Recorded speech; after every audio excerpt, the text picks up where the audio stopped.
Hello, and thank you for tuning in to the session on identification in Jeffco after the CogAT assessment. My name is Matt Wilkinson, and I'm a gifted and talented resource teacher with Jeffco Public Schools, and I'm happy to share this information with you in this digital format so that you can watch it at a time and place that works best for you. We will be hosting an office hour after you have viewed this session on December 10th from 7 to 8 p.m. so that if you have questions after viewing the information, you can speak with a resource teacher about your questions. We'll be answering general questions during the session on December 10th, but we also recognize that you may have specific questions about your personal child or their data. And a lot of those questions will probably be best answered by the gifted and talented resource teacher that works with your school.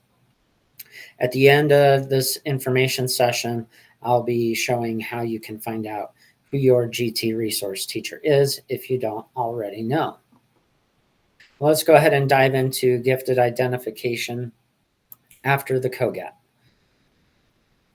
So why do we identify gifted students? Well, there's a few reasons. Part of that stems from some legislation that we have in Colorado, the Exceptional Children's Act. In Colorado, the ECEA requires that we implement a plan to identify and serve gifted children. It also requires that districts program for and be accountable for exceptional children, which includes gifted and talented. Beyond those reasons, we want to identify gifted students so that we can best meet their individual needs and to guide their academic and affective programming. Affective programming is another term for social emotional programming. Gifted and talented students often have unique and challenging set of needs that can be academic or social emotional in nature or both. Identifying GT students allows parents, families, teachers, students, and all stakeholders to plan for and guide the student's education in a way that works for their style of learning.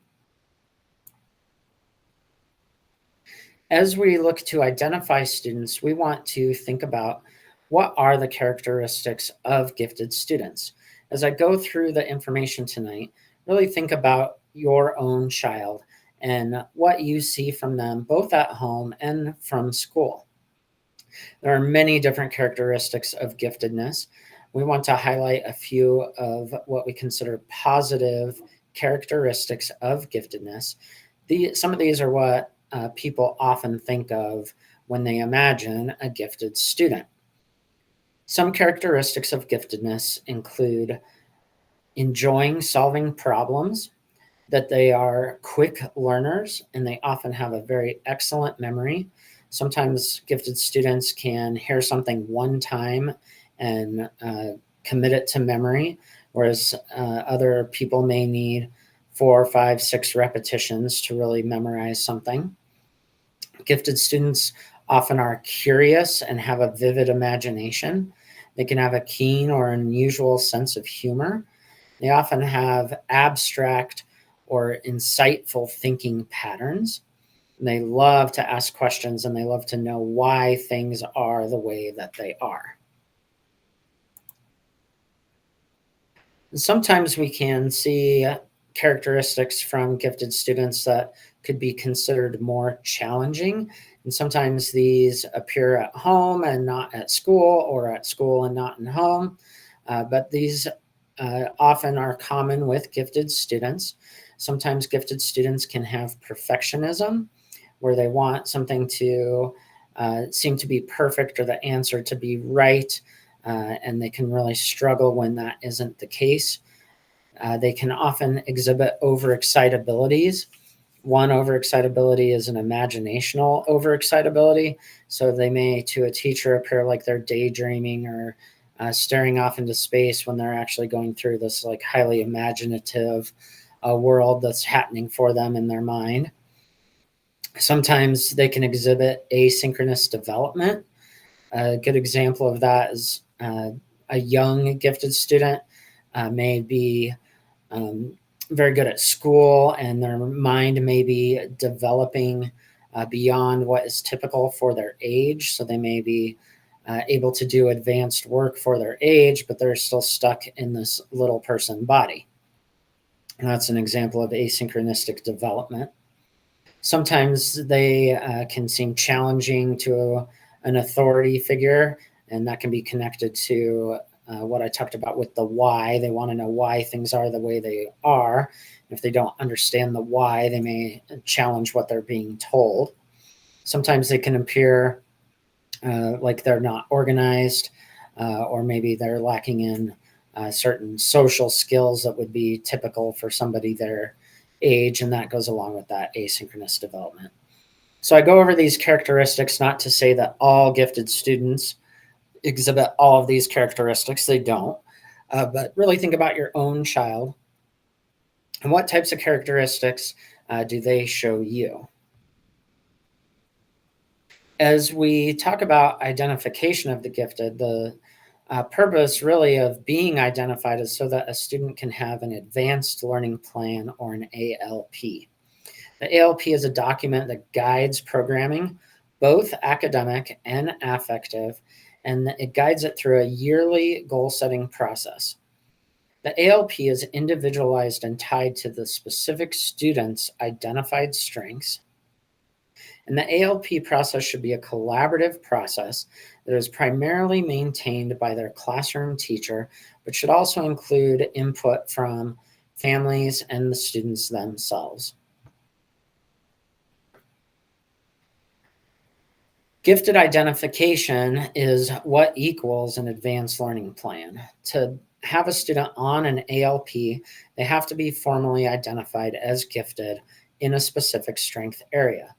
Formal gifted identification is the only way that a student can have an advanced learning plan. Thus, any student who is on an ALP has already been formally identified as gifted in one or more specific strength areas, as outlined by Jeffco and Colorado Department of Education guidelines. The only way to be identified is through a formal identification process with a qualifying body of evidence. That body of evidence is outlined by CDE, and I will talk more specifically about what the body of evidence is shortly. To begin the ID process, we need something that is called a referral. A referral can come from multiple sources, or multiple types of data, or even at different times of the year. A referral could come from a teacher or even the student themselves. It most often comes from a teacher or a parent. For our process in Jeffco, we formalize the referral by asking parents to fill out an ID referral form. So an example is a teacher comes to me at one of my schools and says, I think you should look at identifying this student. I would say, that's great. What are you seeing? We'd have a conversation. And I would say, I'm going to reach out to the student's family and ask them to complete a referral form. In the letter that you received with your CogAT data, there's information about how to make a referral. You don't necessarily have to wait for a teacher to bring it up. You, as the parent, can make a referral based on what you see at home or the data that you've received through the CogAT process. At the end of the information, I will show how you can find the referral form on our website, or you can use the letter that you received with your CogAT data. Once a referral is put into our system, then resource teachers will start to build a body of evidence for the student.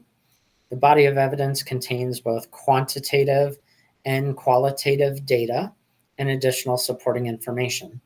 Quantitative data is like the data that you received with the CogAT assessment. It's numerical data. Qualitative data is more that observational or anecdotal data, maybe things that you see at home that we wouldn't see at school.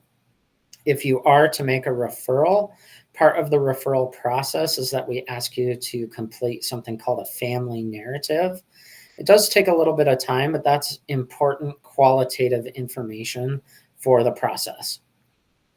Once we have reviewed the body of evidence, then a team of resource teachers will review the entire thing and make a determination. And the determination will align with the state criteria set out from CDE. When we look at the body of evidence to make a determination, one of these three things will most likely be the outcome. We will determine that the student has a qualifying body of evidence for formal gifted identification, and we will identify that student in a specific strength area and place them on an ALP. We may determine that the student does not have a qualifying body of evidence for identification at this time, and thus would not be placed on an ALP. Or we may determine that the student should be placed on a watch list for possible future identification.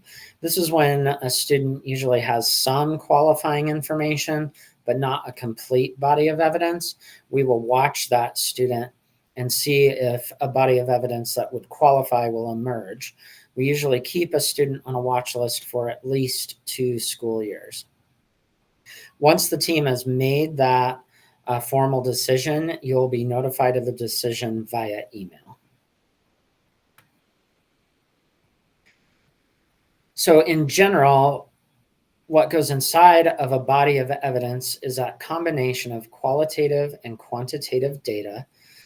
We can get that quantitative data from a variety of sources, things like achievement tests or cognitive tests like the CogAT. It could even come from something like our state CMAS assessment. Qualifying data on CMAS is at the advanced level. Data for other quantitative measures is generally at the 95th percentile or above. It is important to note that a single assessment doesn't qualify or disqualify a student for gifted identification. We want to see that whole body of evidence. We also look at the qualitative data, which could be things like anecdotal notes or records, questionnaires, or like that family narrative that I mentioned that we ask parents to complete when they make a referral. We also want to see that the body of evidence holds true over time.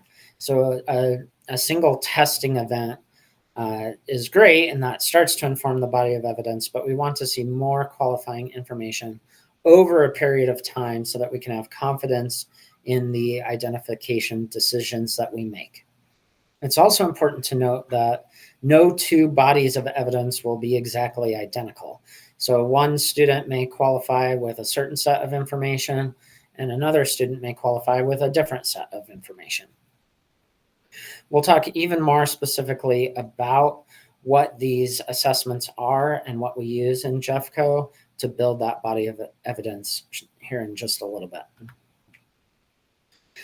A key thing to remember is that number that I told you, the 95th percentile or higher. That is the score that we're looking for on these different quantitative assessments. When you look at your CogAT report, and hopefully you watched the information about understanding the CogAT data, look for the columns that show the percentile scores.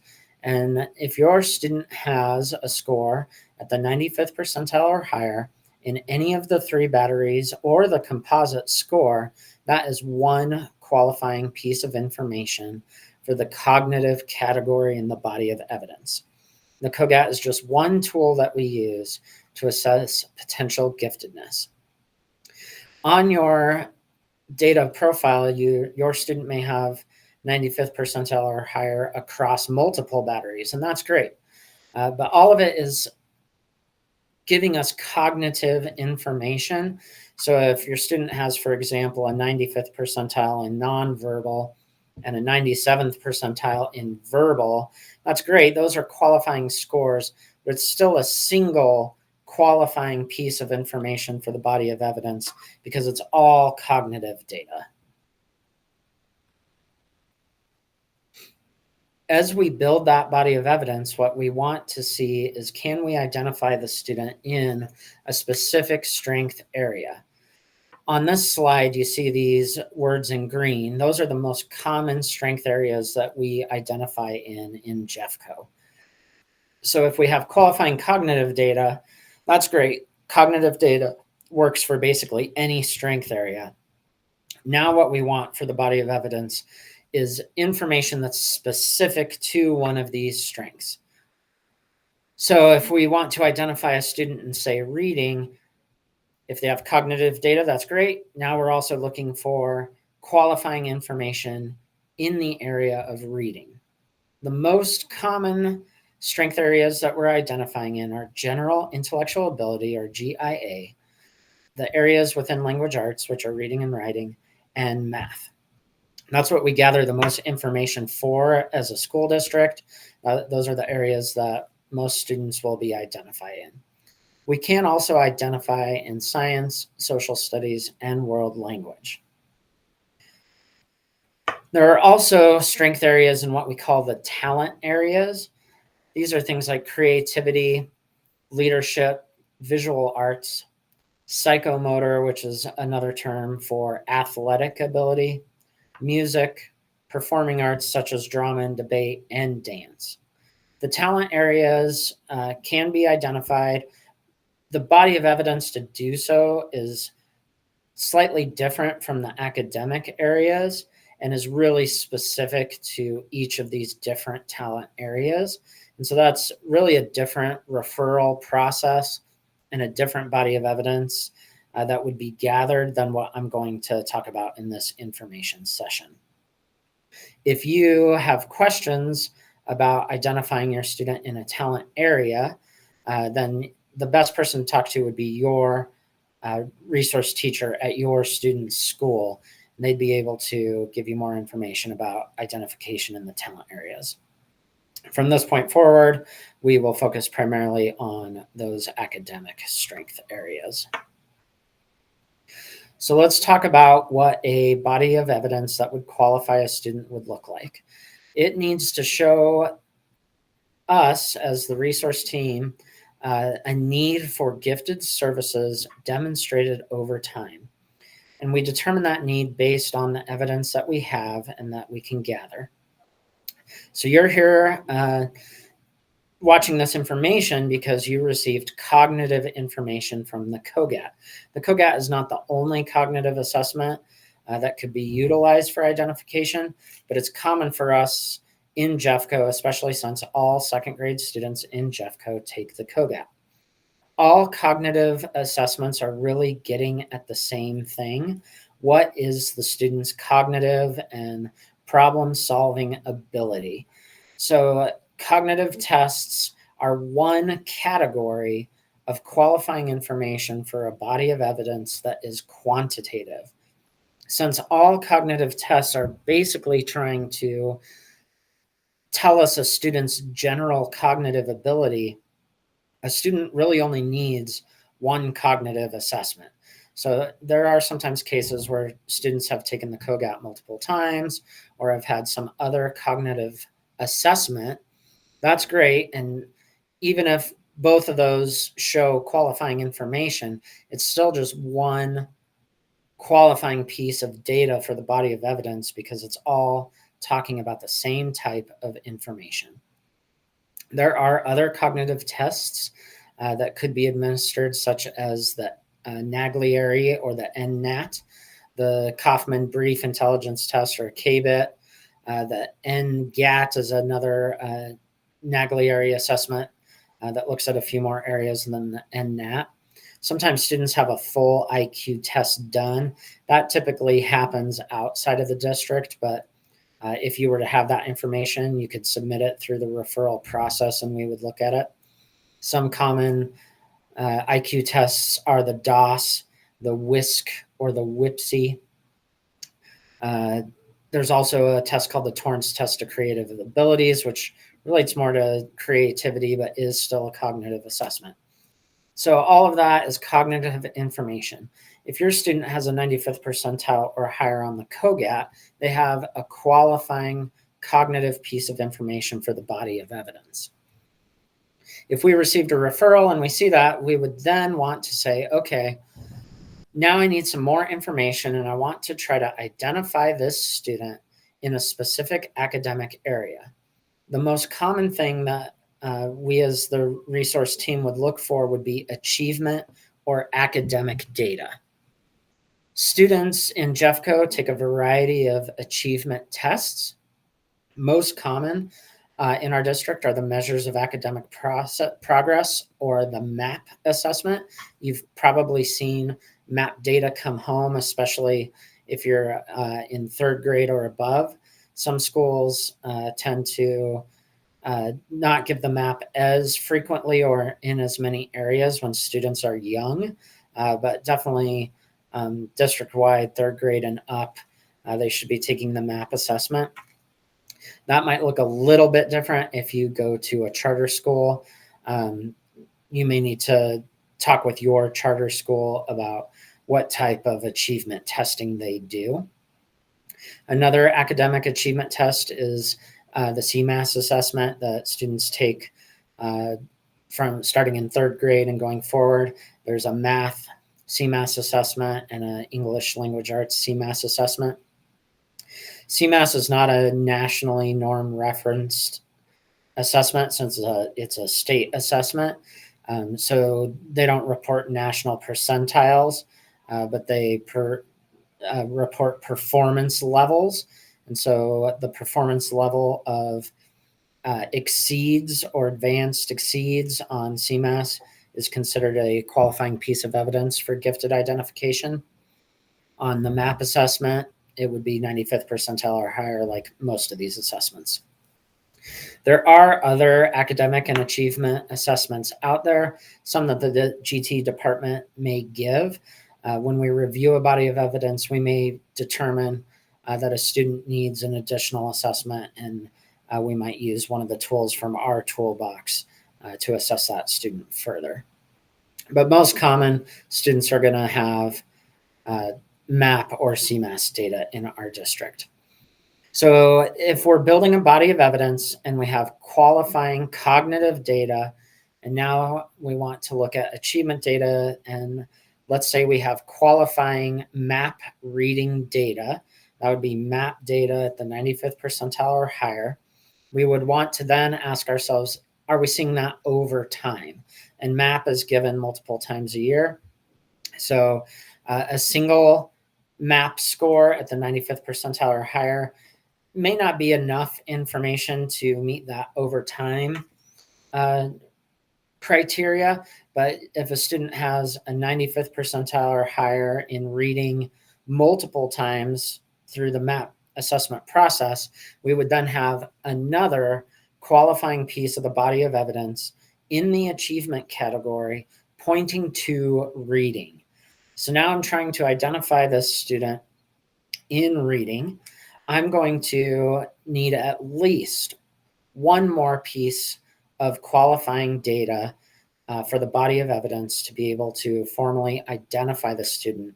And that information should also point to reading. So I may get that from something called a behavioral observation.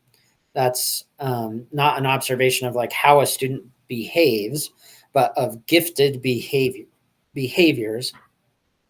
Specifically in this example I'm giving in reading. So I might ask a teacher or a parent or both to complete an observation scale in the area of reading, and that would produce a nationally normed observation score. If that's at the 95th percentile or higher in reading, then I would have at least 3 pieces of qualifying evidence pointing to reading, and I would be able to identify that student with a strength area in reading. I could also maybe get that information from the qualitative data that we collect. Perhaps the family narrative really speaks to a student's above average exceptional ability in their reading. That could be another piece that just makes the body of evidence even stronger and gives us confidence that this student in this hypothetical example I'm giving you right now has a body of evidence that demonstrates they need gifted services in the area of reading over time. It is important to note that no single piece of evidence will ever permanently qualify or disqualify a student for identification. So even if we put a student on watch or we say, sorry, they don't qualify right now, you could always refer the student again in the future if further qualifying information were to be obtained. I know that this is a lot of information and can be kind of tricky to digest. Identification is really a puzzle. I just went over one scenario that was specific to reading, and there could be a different scenario that still identifies a student in reading with different pieces of information than what I highlighted. You, as a parent, don't have to sort all of that out. That's why we have gifted and talented resource teachers. We really understand the nuance of identification and the puzzle that it is.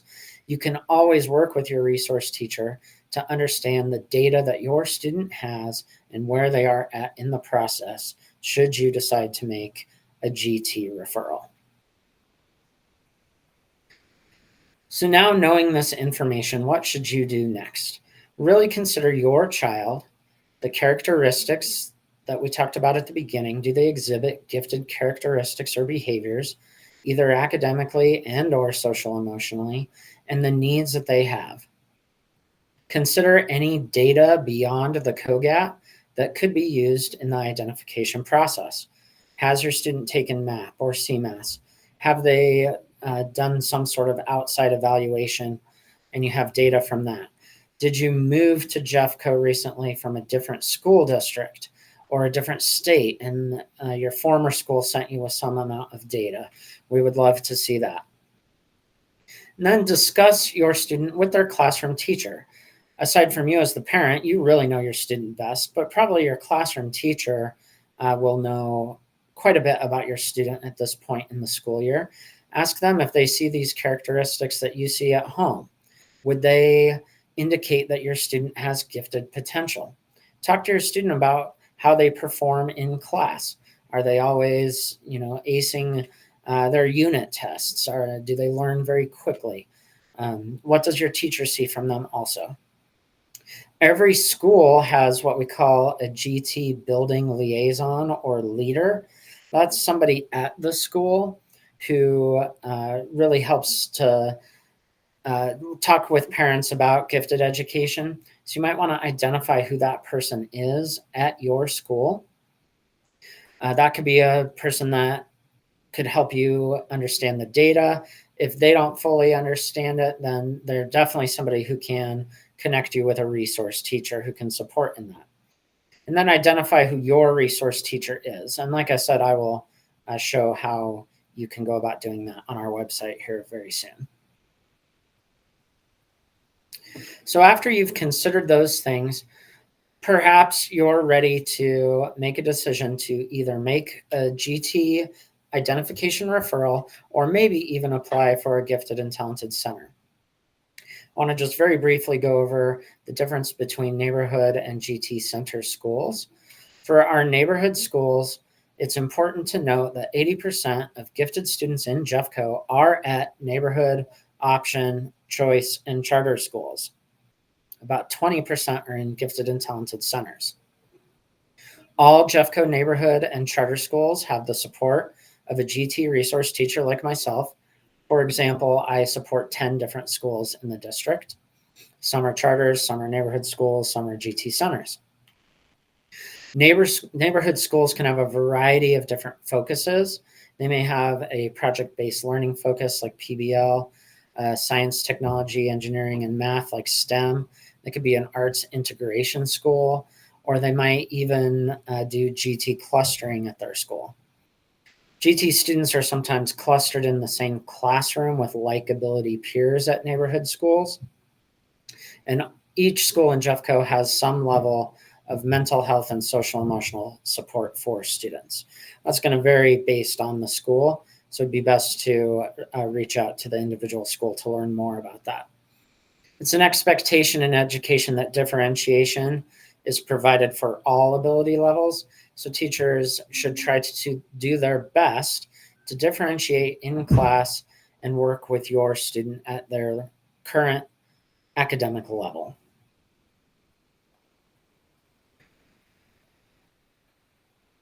At our GT Center schools, there are some differences from what I just mentioned.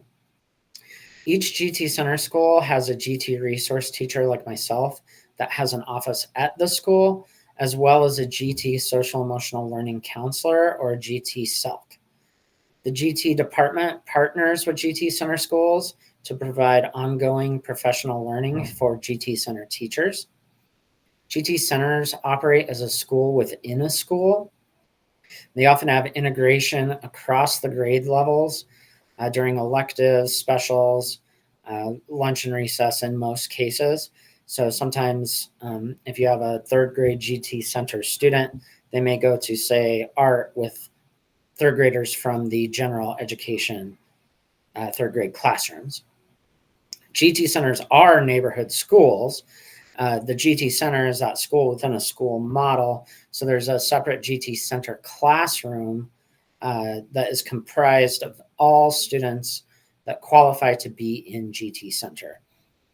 But like I said, there's also general education classrooms at the GT Center schools. GT Centers have differentiated curriculum that is uniquely curated to the needs of GT students. They still follow Jeffco curriculum, but they also have supplemental differentiated tools that can be utilized.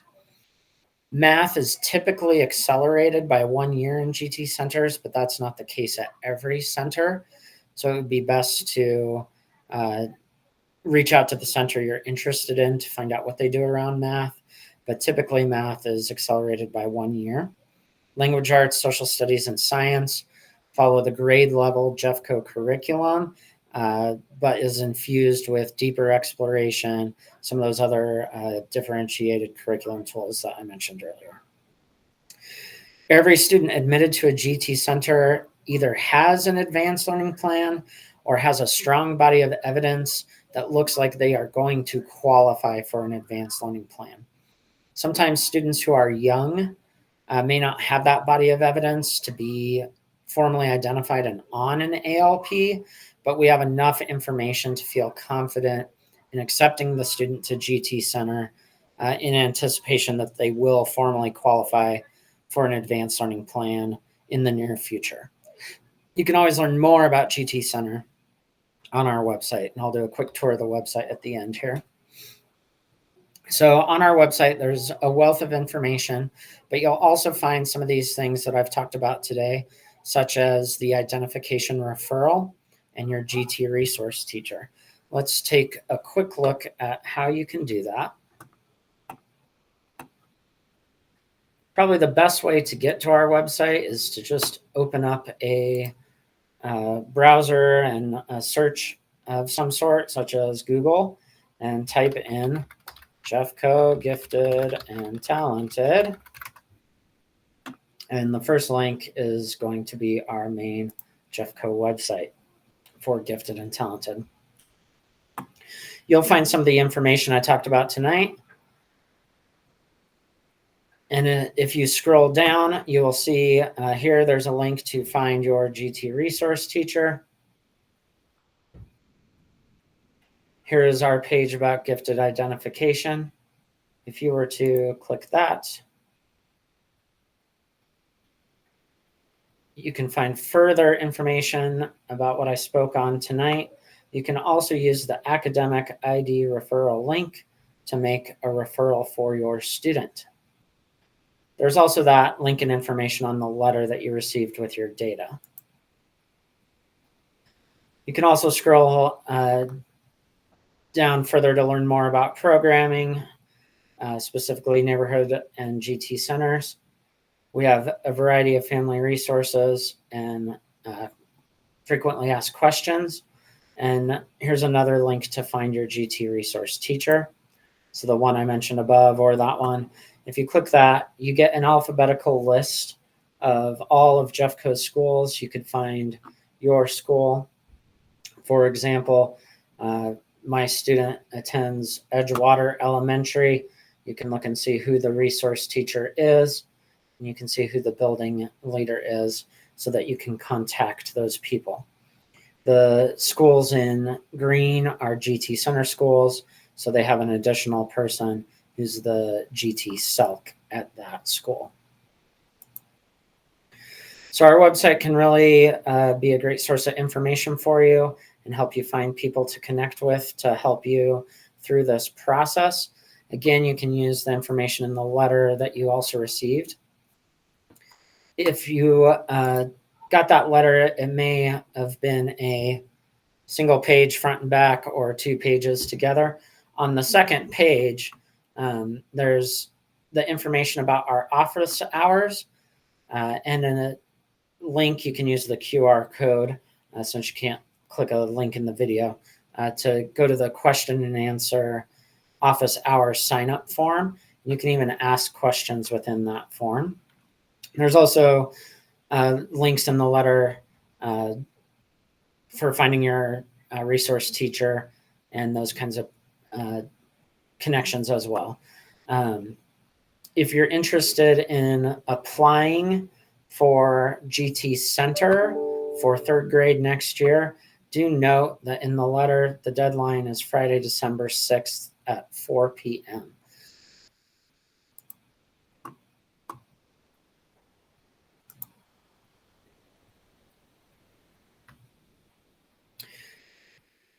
So knowing that information, you might be asking yourself, what should I do now?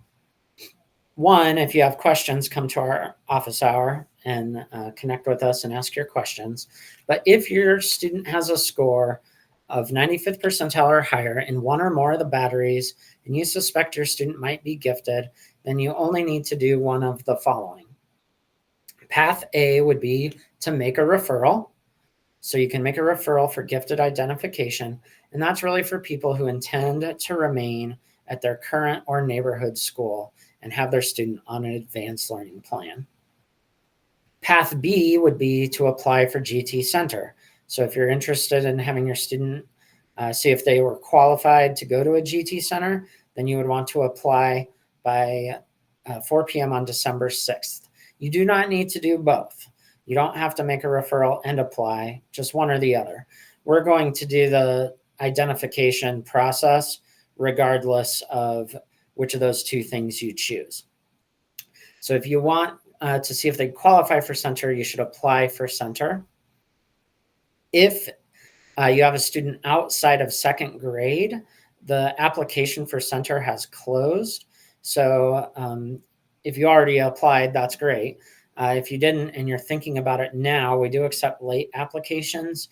You would have to contact a GT resource teacher to get more information about that. But 2nd grade application is still open until 4 p.m. December 6th. There are some kindergarten students in the district that recently took CogAT, and that's a school-by-school situation. It'd probably be best to talk with your school or a GT resource teacher regarding kindergarten and any process for them. You could also choose Path C, which is to do neither of those. Basically, maybe your student doesn't have any qualifying information and you have got the information you need and you're just ready to move forward. That's fine. You don't have to make a referral. You don't have to apply for GT Center. That's totally fine. Maybe you're not sure at this time what you want to do and you want to see what other information about your student comes about in the future. That's fine. You can make a referral for gifted identification at any time. If you do choose to make a referral or apply for Center, that does initiate a timeline. If you make a referral within at least 30 school days, we should communicate something to you about the status of the process, that we received your referral, that we're reviewing the body of evidence, that we need further information. So you should hear at least something within 30 school days. But that's not 30 school days for us to make an identification, just to communicate with you. Identification can take a long time. Sometimes it could even take more than one school year. It could even take multiple years. It just depends on the information that we have and the information that still needs to be gathered. When students are very young, it can take more time because they have less information. Usually, most students will be formally identified if they qualify around third, sometimes fourth grade. It can happen earlier, but like I said, it just depends on the information that we have. For GT Center application, round one on-time applicants will be notified prior to round one ending. Many already have been outside of second grade. You should have received some information over Thanksgiving break. Had you already applied for a student outside of second grade? If you haven't applied for your second grader, you can use the link that's in your CogAT letter to do so. If you are in the situation where you're applying late, then those people will be notified after round one as the body of evidence is reviewed. And just know that after round one, everything is dependent on space availability at the schools. So I hope that you have found this information useful. Please, if you would like to join us, don't forget we have the office hour on December 10th. You can use this QR code or the one in your letter to register and ask some questions early. If you already have burning questions, feel free to register on that short form and put your questions in there. That way we can prepare to answer the questions that you have. Also, if you come with questions that night, that's fine too.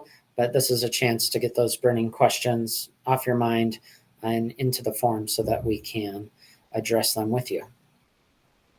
It's been my pleasure to present this information. If you have further questions, join us for the office hour or reach out to your GT resource teacher.